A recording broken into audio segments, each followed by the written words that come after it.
All right, good morning, everybody. I'm Don Yoakum. This is ProInsight, and today we're talking about what if the market shift sticks? What if we have a correcting market for a good long time? And that's one of the things that I think we all should be prepared for. And not that it's not a great idea to regularly review our business plan and make sure that what we're doing is consistent with what's going to be most effective. But when the market shifts, it's a clear signal to us that what we have been doing is not going to produce the same results. And news alert for you that have been in the business since mid 2012 or 2013 or after, those were historic times. We have never had it so good. Okay, so if you've been thinking that this real estate thing is not so bad, not so tough, then you're in for an exciting adventure because it is going to be more interesting. And I want you to know that doesn't mean worse. In fact, kind of my theme of today is it could become better. As a matter of fact, I had this really fun conversation with Rebecca Lopez yesterday, who is just delightful. And she's like, Don, I'm so excited about this market. I got in the business in 2008. That was my best time. And and so, there are people that really look at times like this where things tend to shift. And by the way, statistically, in most of our markets, and we have many different markets represented on this call, the pendings are down. I was looking at a statistic for Southern California. Pending sales in one of the largest MLSs in June 2021, there were 21,000 in that MLS. And June 2022, so just a couple months ago, it was 13,600. It was almost exactly 50%. And the market that this gentleman who had given me the data was in, his particular little segment of that was down 57%. So that's significant. Okay. Now, in Southern California, where I am quoting you these stats, I happen to be having a conversation with a gentleman who is a team leader now, but he had been a top producing realtor. And, and I oftentimes when I'm interviewing somebody, I will ask them to tell me their story. And he gets to the part about short sales. And I'm thinking to myself, oh, geez, short sales, that had to have been the worst possible time in our business. And because there was so much friction in those, right? And you could get them closed, but lots of brain damage. And this guy says, yeah, I ramped up for the short sale market and was closing 100 to 120 deals a month. And I was like, what did you just say? Did you just say you closed over 100 short sales a month? And he goes, yeah, oh yeah. And so come to find out, this guy did a mailing campaign to 25,000 homeowners, and he offered a $100 gas card for people to come in and have a mortgage evaluation, of which he closed 40%, by the way. 40% of the people that came in for their gas card ended up having their mortgage evaluated. He ended up listing their home and getting it sold, which I thought was crazy, crazy high statistic. And I go, well, I mean, how did you actually even functionally get that done? He goes, well, we had 10 processors, think transaction coordinators that were expert at that. And they just did it, right? I mean, to him, it was like, well, yeah, I mean, it was no big deal. I mean, I just hired somebody to take care of it. And so it just was a reminder to me that no matter how hard the market is, there's always unique opportunities in it. I personally, if you would have asked me before I spoke with this gentleman, I would have said that was actually the most difficult time, because before that, of course, it was incredible, right? Money was falling from the trees, not so different from a few years ago. And we were handing out mortgages to anybody that could fog a mirror. And then after that, we moved to an REO market, and my business partner Tom Daves took full advantage of that, and he ended up doing just incredible volume in the REO space. So between his REO business, and then when that began to wane, he then got himself hired as a buyer for Blackstone. And because Blackstone started purchasing at the bottom of the market in Sacramento, that was around 2012. At one point, Tom was representing Blackstone in over 100 purchases a month, right? So crazy amount of activity. I had, by the way, during that same time, I had a gentleman, one of my agents in Colorado, Bobby Burnett, who's now passed, but was a fantastic agent. And he was getting, in the last year that I talked to him about this, he got 13 deals from his bankruptcy attorney. Okay, so the question that I want to ask you to ask yourself is, what unique opportunities is this market presenting at this time that my skill set is uniquely suited to serve? Okay. Yeah, Don. Mario, let's have it. I would basically leverage the fact that during these sweet seasons, there was a lot of agents that bought leads. They paid Zillow, they paid whatever to buy leads, which inevitably made them pretty soft, or at least not able to hunt. So my personal advantage is the concept of just going direct, open houses, which you mentioned, or going door to door. Because most people aren't going to do it, especially here in Sacramento. It's 100 degrees lately. A lot of people don't want to do it. But it's drumming it up, and it's keeping positive activity from that perspective, and always making sure I'm part of the community. I've heard it said before, becoming the mayor of my neighborhood. So I think that's in itself a leverage point. The other advantage is there's a lot of agents that are looking for a broker with support, or a team with support, and that's another advantage that we bring to the table. I meet a lot of agents out there. They don't have the support. They're frustrated with their offices. They're kind of the lone ranger. So we bring more benefit to the table in our platform. Yeah, well, absolutely. Well, and by the way, Mario, not everybody is Super Mario and gets out there door knocking for their open houses, right? So even though it's 100 in the afternoon in Sacramento this time of year, it's only about 85 degrees in the morning, right? So get it done early, baby. Eat that frog. And before they changed the calling laws, I used to get to the office at 6:30, and I began calling expires at 7 o'clock. And there was a percentage of people that I did not wake up. They're actually really respected that I was up early hustling, because their agent had been a lazy bum and not communicating with them, right? So, I think, first of all, open houses are a classic, and I really encourage people that, especially if you're going to want to geographically dominate a particular area, is to do open houses, put out as many signs as possible. Remember that each of those signs is a little mini billboard. So do not be the agent that has bought the red and white open house signs.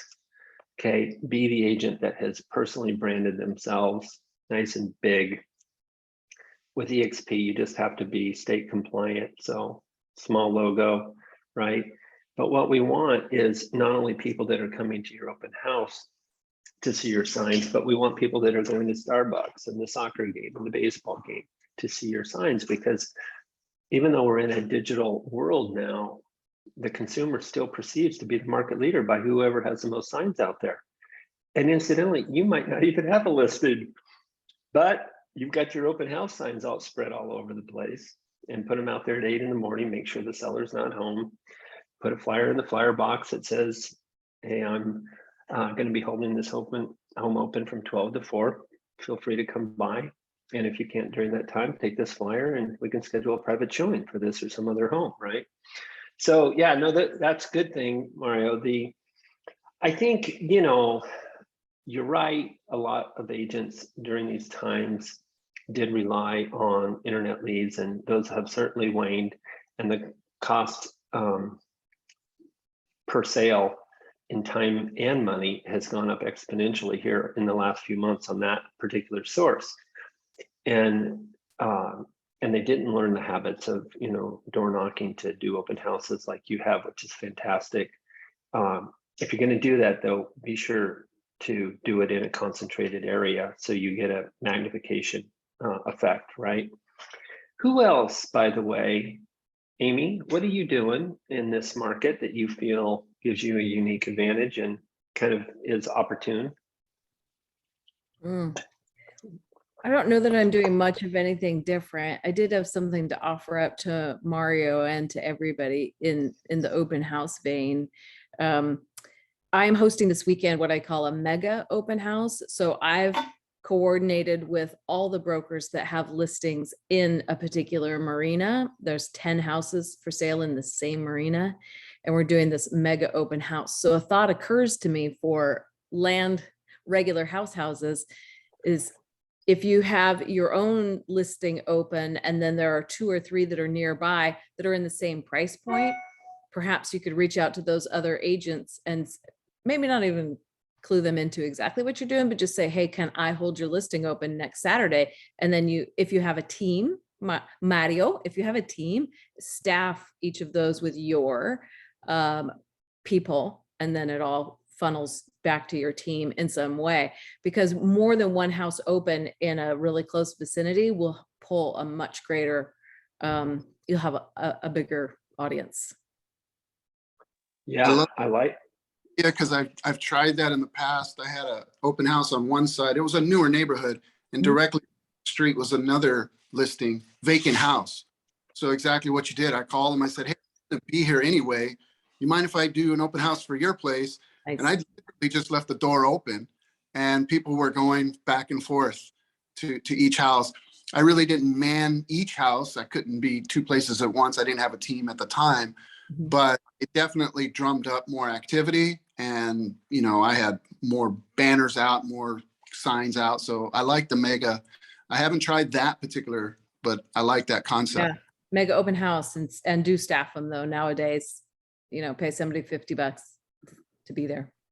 Yeah, and if you're doing a drawing and you, like Amy is saying, if you have somebody staffing that, they can get those signatures, they can get that contact information, whether you're there or not. So it could be somebody that you have on your production team, but maybe you don't have a production team. Like Amy is saying, for $50, you literally can get a host or hostess to sit there and have them, if you've incorporated that with a lender and they're providing a $200 gift certificate, as we have done in the past, that can be super powerful. Also, Patrick is saying, hey, have your lender do it. The lenders are twiddling their thumbs right now, by the way, Mario. They're about 70% of their volume has vanquished. So vanished, however you want to say. And so they are now a little bit hungrier. And if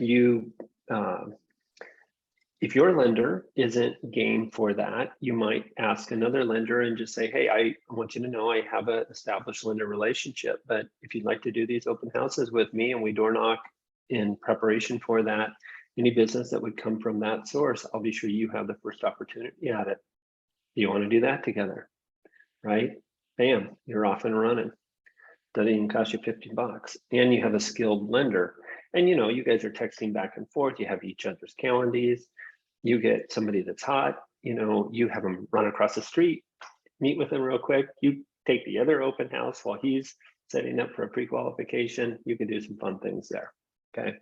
Don adopted your technique, which is when I'm at the open house, it happened a couple weeks ago. Somebody walked in, didn't have an agent, wanted to buy, wasn't necessarily interested in the house that I was holding, but needed to get their pre-approval. So I literally text the loan officer and just did a group text with the prospect all at once and got them pre-qualified within a few days.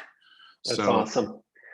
Yeah, that is the appointment that should really occur from the open house, if they are not already pre-approved, is the one with the lender, right? Now, texting them is good, and you should do that when you need to. Having their calendar is better.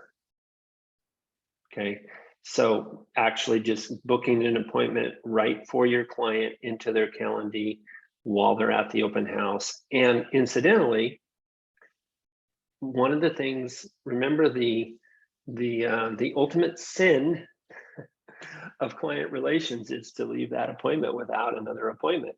Okay, and so when the lender meets with your client, they need to have your calendar to then book you for that buyer consultation, that first showing or whatever, with your now pre-approved buyer. Okay, you don't want to break that pattern or that momentum, because again, it's like doing an open house and not booking an appointment from the open house. You're going to end up having to chase them, and you're going to feel like a salesperson, and you and they are not going to like it. Okay, so hey, who else is recognizing the market shift and is doing something different than they were 90 days ago? What are you doing to respond to this market? What's your new game plan? Don? Patrick, fire away. I went through that last downturn market, and I remember going through 06 and 07. It peaked in Sacramento about August 05. And 06 and 07 were definitely the harder years, because we were at an impasse where the buyers couldn't or wouldn't pay for what the sellers needed, but the banks weren't willing to short sale at that point, and the REOs had not arrived. So we had a whole bunch of overpriced listings, ton of inventory, and not a lot of motivated buyers. At that point, really the valuable clients were motivated buyers. It was hard to find a motivated seller, because it wasn't motivation. It was that they couldn't sell. Houses were 600, they owed 700, the bank wouldn't budge. I can't move, I'll just stop making my payment. 2008, they take the house back, then we have inventory. So at the time, it was finding qualified buyers and motivated buyers. And for me, it was always organic internet leads. And I found that leveraging buyers at that point, like we've all been taught to do with sellers, was a way to generate more business that got you more motivated buyers, but it would also get you sellers. So we've always known, if you have a listing sign out, it gets you more listings. But if you have a qualified, bona fide buyer and you send out, have buyer letters, you just use it, now it would be social media. Back then it wasn't, but just, hey, I've got 3 people looking in this area that are motivated. If you're looking to sell, let me know. If you're going, we have a great plan on how to get you the best house, and then in doing that too, reaching out to the buyers and saying, that you've been on the sideline for however long, it's now your turn. Everybody's been getting beat up for 3 years as a buyer. Yeah. And now they're in charge. They pay a little bit higher interest rate, but we can buy that down. You can actually get the house with a pool and not be a cash buyer from San Jose now. You can have financing and actually get a nice house, the one that everybody wants, because you're only going to compete against 2 people instead of 10. Right. It's like, congratulations, you waited, you made a good call, you're so smart. Now's the time to take the victory lap. So for me, I think it's just switching, realizing that there's no good or bad. It's just who it's good for and who it's bad for. So maybe it got a little worse for sellers, but now it's better for buyers. Well, and that's the theme of this call, Patrick. So thank you, is that it's always good for someone, right? And by the way, there's a couple things that Patrick just shared that I don't want you guys to miss. Because for 20 years, I've been training people on using this buyer letter that Patrick is talking about. And it's a great way, by the way, to capture people at open houses as well. When they say they've been looking for 6 months, ask them if their agent has been searching for off-market property for them. What do you mean off-market property, right? So that's what Patrick's buyer letter does, is he goes into a geographic area, he matches the parameters that the buyer is looking for, 3-bedroom, 2-bath, 14 to 1600 square feet, 1 or 2 story, pool or not. He can get exactly that information matched to tax roll properties and then do a mailing. If you do that in a number 10 size envelope, hand address them, put a stamp, live stamp, not metered, no return address, plain letterhead. Of course, you have to have your DRE number on there with licensing information, but not on the fancy letterhead. And then you personalize the letter, and it comes with you and your lender, who's paying for half and doing half of the work to prepare this. And I even have it, you know, I'm reaching out to you on behalf of Chris and Sue, and they've been pre-approved by John Smith at XYZ Mortgage. If you'd like to verify their qualifications, you can reach John at this number. And of course, I don't put their last names in there, and neither does he provide them, but he does verify their qualification. And that endears the buyer to you also, because you're going the extra mile for them. You're putting them in a situation where they're not having competing offers, like Patrick is saying. And lo and behold, you get listings. 250 letters sent, we usually get 3 to 4 responses. So it works. And so you can leverage that buyer in that way. And, you know, Patrick has been very effective at internet lead generation, but, you know, who else knows about buyers? Okay. Do you know when somebody gets divorced, about 52% of the time, there's a sale involved, right? So I heard a crazy statistic the other day, and I don't know that this is actually true, but I heard that divorce attorneys meet with 7 new clients a week, okay? So at 52%, that means at least 3 of their people that they're meeting with are going to be having a property sale, okay? If you guys don't have a professional relationship with a divorce attorney, boy, you're missing out. And incidentally, when we have a shift or when there are tougher times, unfortunately, that is even accelerates the rate of divorce, right? Because people come under financial duress. Granted, it's not actually quite as hard as a short sale, but divorce sales are not easy. It's kind of like you're doing 2 transactions. So be aware of that. Get a great transaction coordinator that can play mediator as well. But that would have to be licensed, of course, but something to keep in mind. Anybody else doing something in this market that they feel that they're going to now do different from how they did 90 days ago? What's something that you're inspired to do based on our market condition that we have today that you feel is going to be, that is timely? Does anybody have something? Yeah, go ahead, Brent. Yeah. So for me, like I kind of specialize in the digital marketing of real estate and, you know, do a lot of videos and social media, and I pay for ads and stuff like that. Previously, it was very easy to sell your house. And so a lot of the objections was, well, you just take some photos, slap it on the MLS. You don't need all these videos and you don't need all this stuff.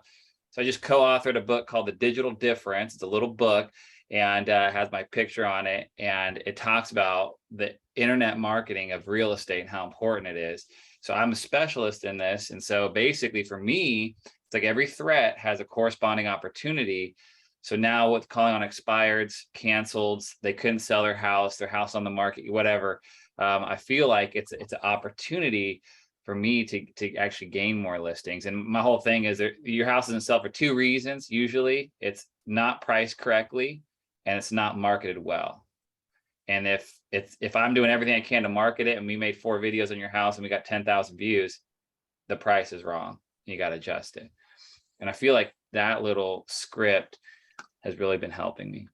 Yeah, no, that's fantastic. And Brent and Chico, you guys, if you have buyers or sellers in Chico, I'll send them his way. But yeah, I mean, we've been in an environment where, you know, with no marketing, you could put a listing on and get 10 multiple offers if it were priced correctly. And I might just add a third element is that it might not have been properly staged, because that does seem to make a difference in an impression, right?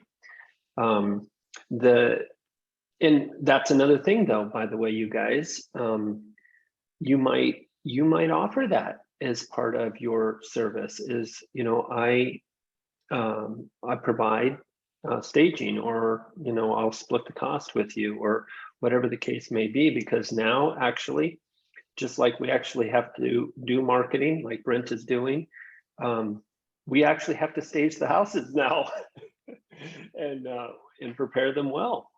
And so keep that in mind also. Okay, so what again, I want to challenge you guys to do is come up, each and every one of you, with one thing that you're going to do, that you're going to pursue different from what you have been doing, that is timely to the market.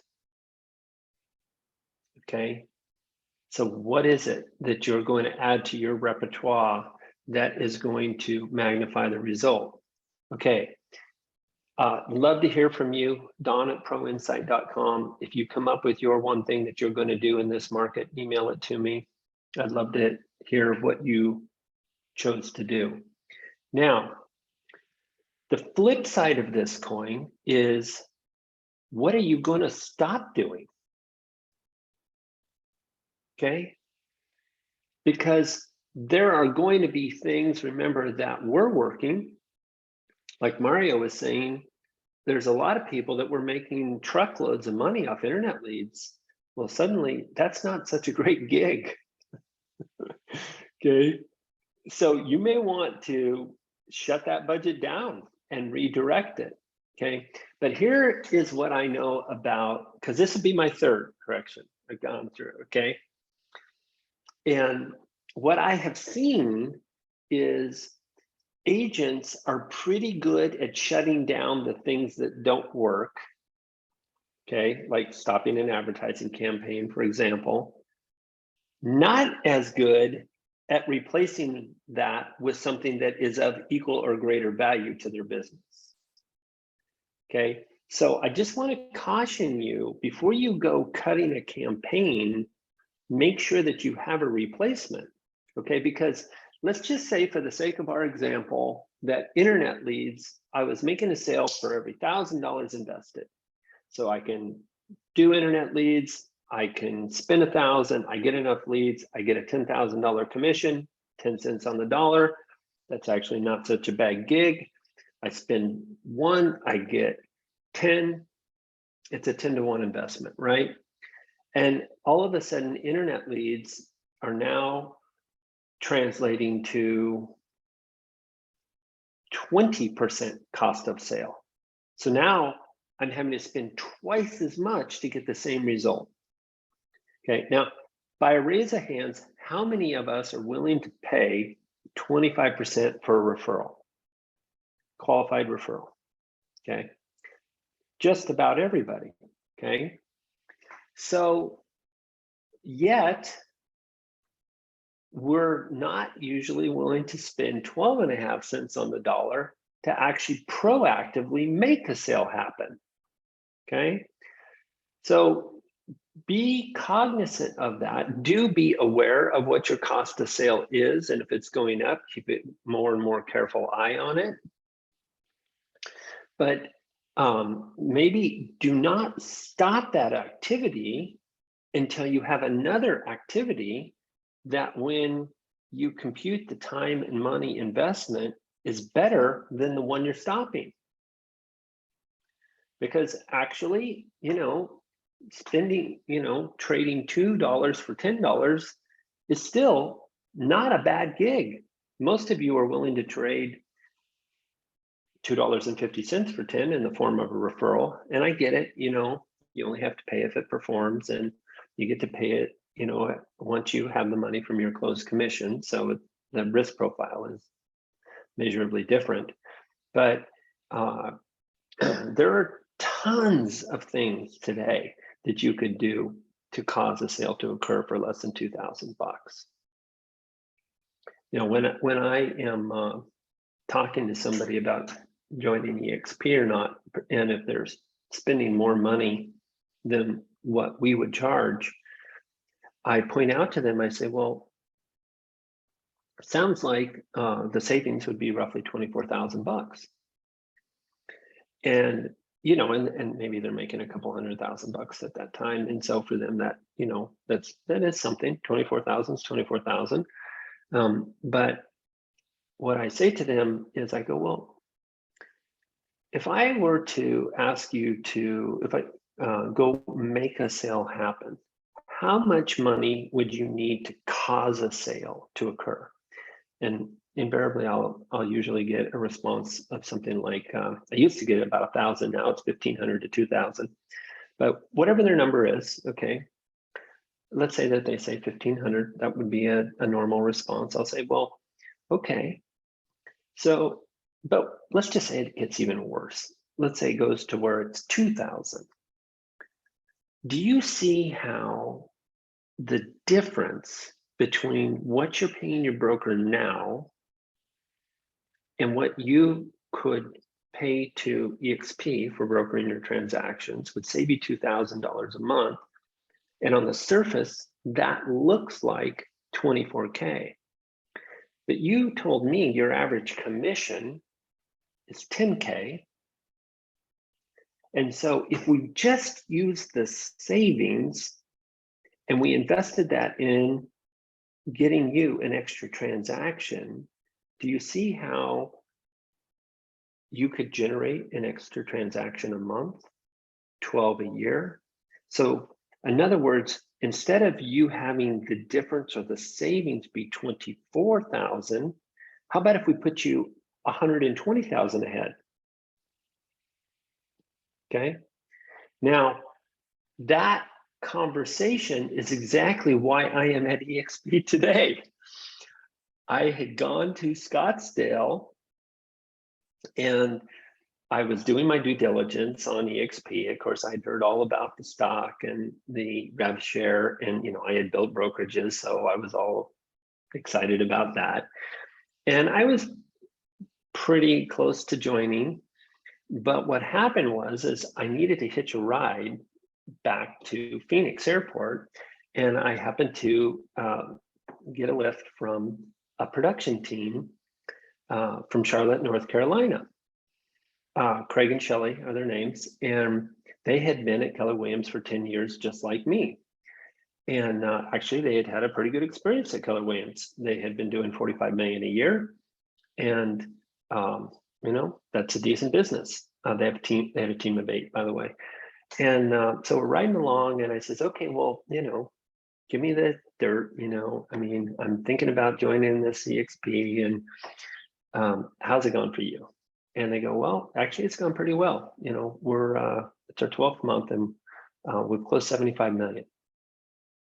And I was like, because remember, I come from Keller Williams, we're the training company and all this stuff. And I'm thinking to myself, well, why would somebody be able to go from Keller Williams to EXP and add $30 million to their volume? Mind you, remember, this is a production team, not just an individual.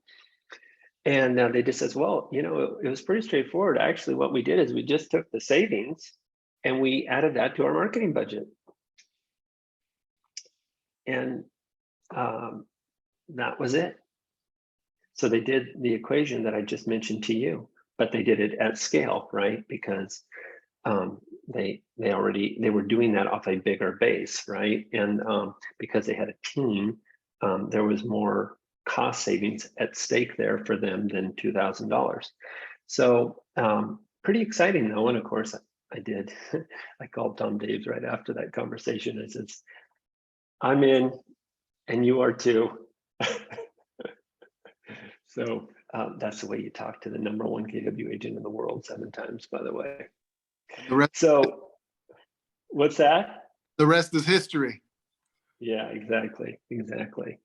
So at any rate, the final piece of this puzzle, okay, is support and accountability.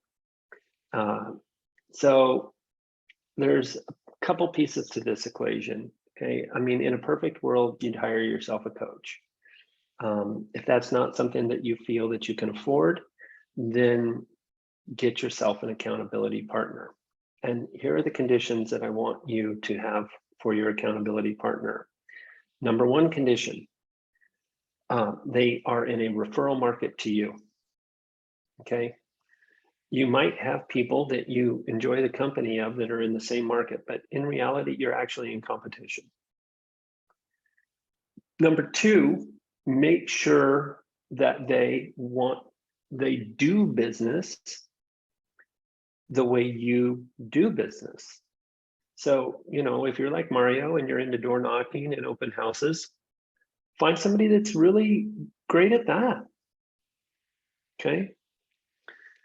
And then the #3, and I'm not going to call it a condition because it's more of an ideal, but ideally find somebody that is doing what you want to do. Okay, so if you're doing 1 sale a month and you want to do 2, find yourself an accountability partner that's doing 2. Not 10, by the way. They have completely different worlds, okay, and problems and systems and people, okay? Just, you know, you want to move up a notch at a time, okay? We don't get to skip steps. If you do, by the way, and I have seen agents do this, it brings crisis and turmoil to your life. So you can go from 1 sale a month to 4 sales a month, and it can also give you a heart attack. Don't do that, okay? If you want to get to 4 sales a month, go to a 2 and be at 2 for at least 6 to 9 months, maybe a year, and then go to 3 and be at that level for a year and then go to 4. You know, one of the coaching programs that I was in, Strategic Coach by Dan Sullivan, he said to me, he goes, well, Don, what you have in your life today is based upon your systems, your process, and the relationships that you have today and how you relate to those things, okay? So you've built this life that's creating this outcome based on these systems, processes, and relationships, okay? So if you want a better outcome, then you're going to have better systems, processes, relationships, and maybe more relationships, okay?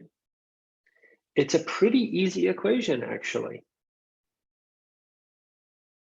You know what you might do when you're talking to real estate colleagues is have them tell you a story about their business. Do not allow them to tell you how much business that they are doing. Just say, hey, I want to guess how much business that you do. Can you tell me how many people you have in your sphere of influence that you communicate personally with on a regular basis? And what is your primary marketing activity? Let's say it's open houses. Okay, how many of those do you do? How many signs do you put out? Do you do a drawing? Does your lender follow up on them? So just ask these different questions, and then I want you to guess their volume. And you know what you're going to figure out after a time, after doing this on a few occasions? You're going to become pretty damn good at guessing. Because there is a direct correlation to the number of people you have in your sphere that you're communicating with personally, and the activity sets that you're doing and how you're doing them to the amount of business that you're going to have. It is not rocket science, folks. Okay. So when someone interviews you, make sure that your answers would correspond to them guessing the goal that you have, whatever that goal is. You know, if you want to be an icon like Amy, well, then it has to be at least 3 sales a month. Okay. But again, don't be jumping from 1 to 3. If you're at 1, for one thing, by the way, you're going to have to change your activity set to stay at 1. Because remember, the market shifted on you. Okay. But if you want to go, and so first thing I would do is let's secure the business and make sure we're at least doing what we've been doing, because we probably have set up our lives and our finances based on that amount of money coming in. Then once you stabilize that, then we can talk about taking you up a notch, and then another, and then another. Okay. All right, you guys, I'd love to hear from you at donandproinsight.com. Tell me what you're doing today different than what you did pre-shift, and what you expect the outcome to be from that. All right. Thank you so much for taking the time to be here today. So nice to see so many smiling faces. And I appreciate you guys showing up, and go make it happen. Thank you, Don. Thank you, Thank Don. See you, everybody. Yeah, thank Don. you. Bye. Yep, see you. Bye, Mario. Good door knock. Thank you. Well, Yeah, Mario, it's still early enough. It's probably not more than like 90 degrees down there. oh, it's nice and cool today. It's a cool day. Okay, Today. Nice. sounds good. Good luck. Bye. Yeah, Ah, bye-bye. looks like Ken. Okay. All right. Thanks, Don. Oh, thank you. See you Yeah. tomorrow in the success coaching. Yeah. Yeah, what time does that start? 8:30? It's something early. I was going to ask you, do you know if there's a little break in the middle for lunch? I hope so. The other thing is, do you know how we're meeting? Have we been sent a link or anything? I haven't received the link. It might be in our email now. Huh. I did the disc assessment they sent. Ooh. So yeah, you need to do that before tomorrow morning. Oh, geez. Okay. Yeah. Okay. Yeah, I'll look for that. Okay. I'm glad I asked. I think, let's see. Let's see here. Eli. He sent me the dates and times for October, and he showed the one that starts in October, starting on 10/19. The first day it started at 7:45, went to 5:15, and then every day after that it went from 8 a.m. to 5:15. So I'm guessing it might be 7:45, but I'm thinking they'll send us a link today, right? They should. I don't see one in here yet. But Maybe send them an email and just say, hey, do we have a link? And if you get it, send it to me. okay. All right, I'll see you in the morning. Yep. Thanks. Bye. Yep, thank you. Bye-bye.